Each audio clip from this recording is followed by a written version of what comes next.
నేను మా దాతలకి నా హృదయపూర్వక నమస్కారాలు, కృతజ్ఞతలు చెప్పుకోవాలి. ఎందుకంటే ఈ ట్రస్ట్ ఆ దాతలు ద్వారా చాలా మటుకు మేము ముందుకు తీసుకెళ్ళగలుగుతున్నాం.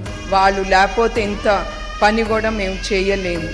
అట్లానే మా టీం మెంబర్స్, నేను ఎప్పుడు అంటాను, లీడర్ అనేవాడు ఉంటాడు. ఆయనకి 100 ఆలోచనలు ఆ లీడర్కి ఉండొచ్చు, కానీ దాని ముందు తీసుకెళ్ళటానికి ఒక టీం అనేది చాలా అవసరం. అందుకే మా ఎన్టీఆర్ ట్రస్ట్ టీం వాళ్ళకి నా ప్రత్యేక హృదయపూర్వక నమస్కారాలు. వాళ్ళు లేకపోతే మేము ఆలోచించింది ముందుకెళ్ళేది కాదు.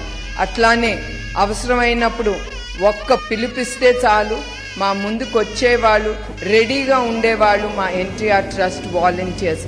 వాళ్ళకి హ్యాట్స్ ఆఫ్ అండి. కెలామిటీస్ వచ్చినప్పుడు కానీ ఏదైనా అయినప్పుడు వాళ్ళు మా ట్రస్ట్ పిలిపించిందా ఎమ్మటే వాళ్ళు పనిలో దిగిపోతారు. వాళ్ళు కూడా నా కృతజ్ఞతలు. అట్లానే మీడియా వాళ్ళకు కూడా నా కృతజ్ఞతలు. ఎందుకంటే వాళ్ళు కూడా వాళ్ళ పేపర్ ద్వారా కానీ టీవీ ఛానల్స్ కానీ వాళ్ళు మా ట్రస్ట్ చేసే సేవా కార్యక్రమాలు చూపిస్తా, మా ట్రస్ట్ ఏమి చేస్తుందనేది వాళ్ళు చెప్తా ప్రజలకి వినబడేటట్టు వాళ్ళు ముందుకు తీసుకెళ్తున్నారు. వాళ్ళకి కూడా నా హృదయపూర్వక నమస్కారాలు, కృతజ్ఞతలు. ప్రతి ఒక్కరికి పేరు పేరున నా హృదయపూర్వక నమస్కారాలు.